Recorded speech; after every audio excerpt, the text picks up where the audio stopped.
We might ask Isabel for her view on it as well. Isabel, very good morning to you. Oh, morning, Mike. Gosh, there's so much to talk about this morning. I'm really wound up about a few... I know. Should we start with the Chagos Islands? I know you've been tweeting about that. Yeah, please, let's start with that. I've just actually had a message from a former Special Forces veteran who is absolutely hopping mad about this. Let's just be really straightforward about what's happened here. The UK government, the Labour administration, has just given away vital parts of British overseas territories without any vote in the Commons, without any discussion with MPs, without giving any of our democratically elected representatives a say in the matter. They've given away islands which are of vital strategic importance to the UK and to our allies. And not only that, they have given them away to an ally of the Chinese. And to add insult to double injury, they're now going to make us, the British taxpayer, pay for it. Yeah. So as well as giving these islands supposedly back to Mauritius, something that we totally didn't need to do, we've also agreed, apparently, and I say we, I mean they, Sir Keir Starmer and his team, have also agreed a so-called financial package of support to the Mauritians who are actually receiving the territory. Can anyone get their head around that? I mean, why is the British taxpayer not only giving away bits of Britain, but also paying to do so? It seems incredible, doesn't it? I just asked that question just before the news. You know, who comes up with this stuff? You know, like the PFI deals that Blair did, you know, like the selling off of the gold that Brown did, like this, where we seem to have got both rum ends of the stick. You know, somehow we haven't got anything that's come good out of it. And what it's also done is given a signal to Argentina and to Spain that if they start putting a bit of pressure on to get back Gibraltar and the Falkland Islands, they'll probably get them. Well, and sure enough, they're already coming out of the woodwork, saying that they have another push on this. I mean, this is utterly moronic. You know, successive governments in recent years have been very, very poor at looking strategically about Britain's place in the world and what we actually do to reinforce our place in the world, not undermine it. Really, the last person to do anything impressive on that front was probably Boris Johnson, in at least showing some real global leadership on Ukraine and the support of Ukraine. And that has been well recognised around the world. And then casting back further, in the late 90s, Blair and Robin Cook did try to think about this sort of stuff. But what we've had here in the first few weeks of a Labour administration is total unnecessary capitulation. They will say, oh, well, there was a ruling in some distant court some years ago that cast doubt over whether we should really be able to hold on to these islands. Well, yeah, on a piece of paper that everybody has quite happily ignored for quite a long time. Nobody was particularly upset about that, and the sky didn't fall in, and, you know, the UK wasn't cast into some kind of, you know, pariah state status. So there was no need to do this. And by the way, for the Tories to get on their high horse about this, let's look at who first reopened unnecessary discussions on this. One, James Cleverly. Interesting that, because I had Robert Jenrick on just in the last hour and I asked him about that, and I said, why, if David Cameron had already dispatched this into the bin and said we're not doing it, did James Cleverly suddenly take it upon himself when he was Foreign Secretary, I assume, to reopen negotiations again? And he wouldn't be drawn on it, he wouldn't say. He said, well, you'd have to ask him. Well, you know.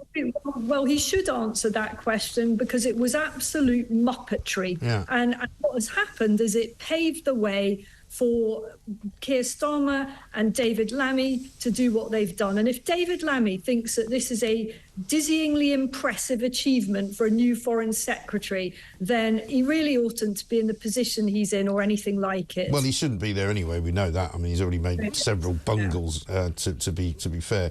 But a lot of people are asking me, how can they even do this? Because surely there's a constitution in some way, shape or form around what we own and what protectorates we have and what foreign entities we control. They deliberately seem to have rushed it through during recess so that they couldn't have a vote on it in Parliament. Jenrick said that he's going to try and get a vote on it in Parliament next week, but I don't suppose that will make much difference.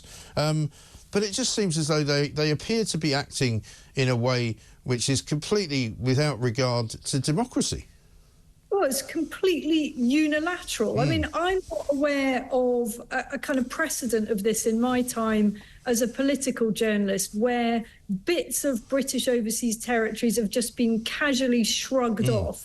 Not only have they been given away, but we're actually expected to pay for them to be given away, and nobody has been consulted about this. And I suspect, I would put a lot of money that if you ask the British people, is it a good idea? Do you support the giving away of our overseas territories to an ally of the Chinese? And by the way, you're going to have to pay for it. For no benefit at all. I'm going to go for 100% of people saying, no, I don't support that. That is an asinine idea. So how about this new government stops doing completely stupid things that are quite demonstrably not in the national interest? Right, exactly right. And yet, here we are.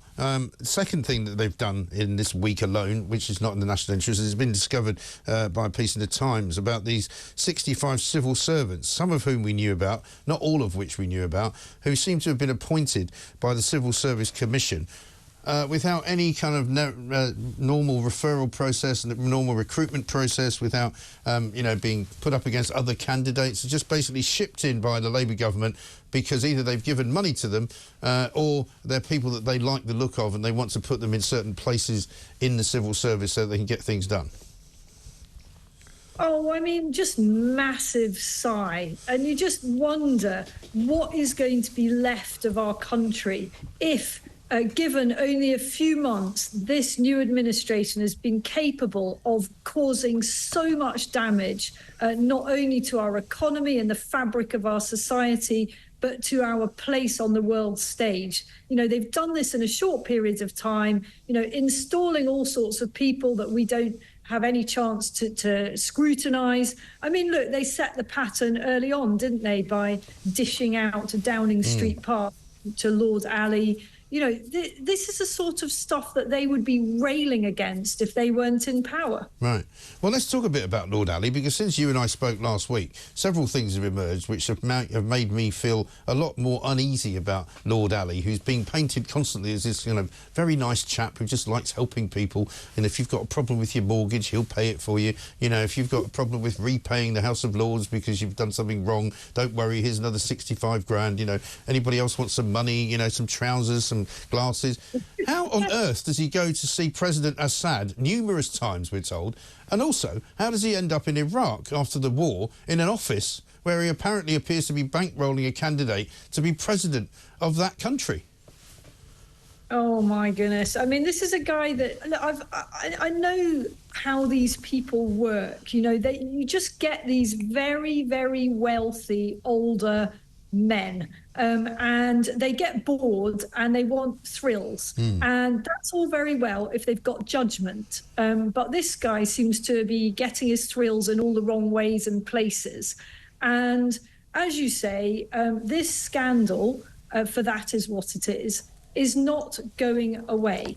There is still a huge and heavy cloud of weirdness around the whole arrangement and the relationships that are clearly flourishing between Lord Ali and senior people in the Labour Party. And something is very off about it. And as you and I were discussing, I think it was this time last week, I think we need to know. Well, I mean, interestingly, matters arising from that discussion last week. I mean, I was quite surprised, flabbergasted actually, to see that that we did some remarkable number of views and hits on that interview that I did with you, talking about, what we didn't know about Kier Starman. I think it hit something like 5 million at some point on various different outlets over the weekend on YouTube and Twitter, and people were saying, well, if you know what you're talking about, why don't you just say it? Well, the fact is we don't exactly know. We just know because we've got journalistic instincts that there's something rotten in Denmark, if you wish. Look, I said on Kev's show last night that it is time for Keir Starmer to face up to the music. And maybe it is the case that all these rumours that are going round are complete nonsense. And maybe it is a case that the journalists who are currently digging away into his private life have got completely the wrong end of the stick. In which case, it's the simplest thing in the world for Keir Starmer to come out and say, look, you lot, I have no idea what you're talking about. Your rumour mongering is disgraceful. I have nothing to hide. This is why you've not printed anything so far. And here I am. You know, if you want to go on digging, you're totally wasting your time because there are no skeletons in my fair closet. The only thing in my closet is a load of fancy from Lord Ali. That's the easiest thing in the world for him to say. But guess what? He's not said it. No. So in this case, we are left to imagine that there's something else in that closet. Whatever it may be, what is his secret? Just come out and tell us, look, this is not the 80s, it's not the 90s, and it's certainly not the Victorian era. So whatever it is, if there's something, and as I say, there may not be, just put it out there. Right. But the thing is, he seems to be so badly advised. I mean, who on earth would have told him it was a good idea to come out, as he did the other night, and say, you know, all these gifts and things that I've got, we're going to change the rules on it. We need a set of principles to live by, so that's what we're going to do. And so to show you that I mean business, I'm giving back £6,000 of gifts, but I'm keeping the other 101,000. I mean, it makes no sense at all, and all it did was poured more fuel on the fire. You don't need to write a set of principles. You're the Prime Minister, for goodness sake. You should have those principles in your head and in your heart. They're not complicated principles. Every one of our listeners would know the principle that it is a downright stupid idea to tens of thousands of pounds worth of free things if you're leader of the opposition, if you're Prime Minister, and even, frankly, if you're a backbench MP. Yeah, just don't take it. Just say no. Used to be Nancy Reagan's anti-drug message, you know. Just say no. And what about this business now that he's come out with today? He's writing in the Sun about carbon capture. I mean, I just had Dale Vince on the show, right, who denies that he's after a peerage, by the way, but we remain to be convinced about that. But basically, even Dale Vince thinks it's a bad idea. He says it's not really properly tested, it's not particularly environmentally friendly, it's not going to create that many jobs, but what it is going to do is kill off a lot of other things. Well, that sounds like a rare instance of Mr. Dale Vince, and I know you're matey with him, talking a little bit of common sense. Look, I think net zero is the big political jeopardy for this government, and frankly the Conservatives, because they've been fully on board with it too. It is a mounting catastrophe for our country and for our economy, and because it's all a bit fiddly and technical and difficult to understand, the politicians have got away with it thus far because it's so easy for them to bamboozle voters by going on their high horse and presenting all these charts and pictures showing, you know, things are hotter or things are wetter or there's some flooded territory somewhere in Bangladesh. And, you know, they try to make people who have some doubts about this whole thing feel as if they're really stupid and they're not scientists, and how could they possibly know what they're talking about? And didn't you notice that last year we had a load of heat waves and so on? Well, yeah, maybe the weather's changing. I don't think anyone is denying that weather patterns are changing. The question is, how much can we, in our arrogance, actually change the weather? How fast can we do it? And what is the cost to the UK of going all out in order to try to make absolutely infinitesimal changes to conditions? Reality is other countries are not doing this. We are cutting off our own legs, and voters are beginning to wake up to that. And it's time that politicians stop treating them as if they're stupid. Exactly right. Well, I mean, if anyone, and like John Rentoul tried to tell me this yesterday, that, you know, you're obsessed with this, you know, this clothing allowance gate, you know, this wardrobe gate. I said, I'm not obsessed with it. It's what everybody wants to know the answers to. And sure enough, Question Time last night, when it was on, I started watching it, and the first 20 minutes, half an hour, was just about people being absolutely disgusted with the greed of all of the people on the panel who were literally trying to justify why they had to get freebies. Oh, I wish I'd been on Question Time last night. No, so do I, because there wasn't anybody interesting on it. Those people, you know, trying to defend this. Look, we come back to this. It isn't complicated, folks. If you're a politician, if you're in a position of power and influence, just don't take this stuff. You don't need it. You're fairly well paid. Other cheaper clothes are available. It is not worth the grief. It really isn't. Final one, quickly, because we're nearly out of time, on Boris Johnson. He's on the Telegraph front page today saying we need a referendum on the ECHR. I'm not sure I've got the energy for another referendum.